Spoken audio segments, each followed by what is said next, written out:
Fala turma, imagino que muitos de vocês ao verem a thumb desse vídeo ou o mesmo título desse vídeo podem ter pensado o seguinte: pô, Vila, tá louco? O cara tá ganhando os jogos, chegou na semifinal, passou muito bem pelo Berrettini nas quartas de final e você tá falando que o Djokovic tá sentindo pressão no US Open, tá sentindo pressão em Nova York? Pois é, turma, a questão da pressão aqui não é tanto dos números, do resultado. Tô falando mais em termos de comportamento. Sim, eu posso estar pirado, pode ser até uma simples impressão minha, muito individual, mas sou só eu que tô achando que o Djokovic tá meio estranho em Nova York? Sou só eu que tô achando que o Djokovic tá muito serião ali, que não tá conseguindo se divertir na quadra, muito focado, é verdade, a questão não passa por isso, mas que ele tá tenso, que ele não tá solto à vontade nesse US Open. E por que eu falo isso? Porque, você veja, o Djokovic é um cara que, por exemplo, ele costuma aplaudir uma boa jogada do adversário, ele costuma dar um sorriso quando faz uma jogada bacana, e é nesse ponto que eu tenho achado ele mais sério do que o habitual, o que no meu modo de entender é até compreensível, porque ele está sob uma pressão que não é a pressão natural de conquista de um título com a qual ele já está acostumado a lidar. É uma pressão diferente, porque esse título de Nova York é absolutamente especial na carreira do Djokovic por dois motivos que todos nós já sabemos e a gente já conversou sobre isso aqui, mas passando rapidamente. Ele pode ultrapassar o Rafael Nadal e o Roger Federer naquela corrida para ver quem é o maior vencedor de Grand Slam da história. Os três no momento têm 20 títulos, o Djokovic pode chegar a 21. Mas esse nem é o motivo mais forte para essa eventual tensão do Djokovic. Mesmo porque se ele não completar, se ele não vencer esse Grand Slam, ele pode ultrapassar o Nadal e o Federer daqui a alguns meses na Austrália, depois em Wimbledon, enfim. Ele tem muitas oportunidades aí para tomar a dianteira nessa corrida. E imagino que ele vai chegar a 21, 22, 23, até aí tudo bem. O grande ponto é o tal do Grand Slam de calendário, que é aquele que te obriga a vencer necessariamente os 4 títulos de Grand Slam na mesma temporada. Essa é a grande questão, esse é o grande detalhe. Talvez você analisando a história aí, você vai ver vai encontrar jogadores e jogadoras que venceram 4 vezes seguidas Grand Slams, mas não necessariamente na mesma temporada. Então, por exemplo, você pode vencer Wimbledon e US Open numa temporada, e aí abrir a próxima temporada com Austrália e Roland Garros. Você venceu 4 seguidos, mas em temporadas diferentes. Agora, fechar os 4 na mesma temporada, a gente não vê isso há mais de 50 anos. O último que fez isso foi o australiano Rod Laver, lá no final da década de 60 ainda.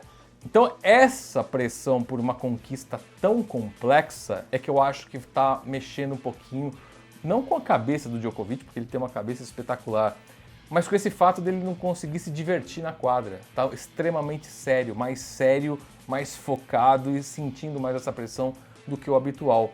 Porque ele sabe que você fechar uma temporada com 4 títulos, chegar no US Open nessa condição, tendo vencido os 3 Grand Slams anteriores, é extremamente raro. Não pode acontecer de novo? Claro que pode, mas convenhamos, é muito difícil. Então fica aquela pressão de que, olha, se você não conquistar isso agora, você não vai ter outra chance. E daí que eu vejo que esse sentimento, esse comportamento do Djokovic está um pouquinho diferente nesse torneio. Tentando resumir a linha de raciocínio, eu imagino o seguinte, que sempre que o Djokovic, nas 20 vezes que o Djokovic conquistou o título de Grand Slam, qual foi o sentimento que ele teve após o match point, o championship point? De alegria, né? De entusiasmo. Pois dessa vez, se ele conquistar o título do US Open, é óbvio que ele vai ficar alegre e tal, mas naquele momento da conquista do último ponto, eu acho que a sensação de alívio vai ser maior do que a tradicional de alegria por vencer mais um título. Mas e vocês? O que vocês têm achado do comportamento do Djokovic? Vocês têm percebido essa seriedade, essa questão dele não estar tão à vontade, tão descontraído na quadra? Ou vocês acham que isso é coisa da minha cabeça, que o Djokovic é assim mesmo, tem a questão da torcida que sempre pega no pé dele, às vezes ele fica irritado. Enfim, coloca aqui embaixo no espaço de comentários a opinião de vocês, a análise de vocês sobre tudo que a gente tem visto aqui. Agora, tem um lado interessante nessa história. Se por um lado eu vejo que o Djokovic está um pouquinho mais sério, mais compenetrado ali, não tão solto. Por outro, o desempenho dele tem sido bem interessante, né? Tem essa curiosidade dele ter deixado sets em quase todos os jogos, né? Ele só não perdeu set na segunda rodada. Vamos conferir aqui direitinho. É isso mesmo. O Djokovic, na estreia, ele perdeu um set pro Rune, aquele garoto dinamarquês que acabou não conseguindo terminar a partida porque estava com câimbras. O Djokovic perdeu o segundo set no tie-break. Aí na segunda rodada ele enfrentou o holandês, o Griekspoor. E aí sim, ele passou tranquilo em 3-7-0, 6-2, 6-3 e 6-2. E dali pra frente, na terceira rodada, nas oitavas e nas quartas, o Djokovic sempre deixou um set. E o curioso é que sempre foi o primeiro set. Então o Djokovic enfrentou o Nishikori na terceira rodada, perdeu o primeiro set no tie-break. Enfrentou o Brooksby, o americano, na quarta rodada, nas oitavas, também perdeu o primeiro set por 6-1. Não foi simplesmente uma derrota, foi um 6-1.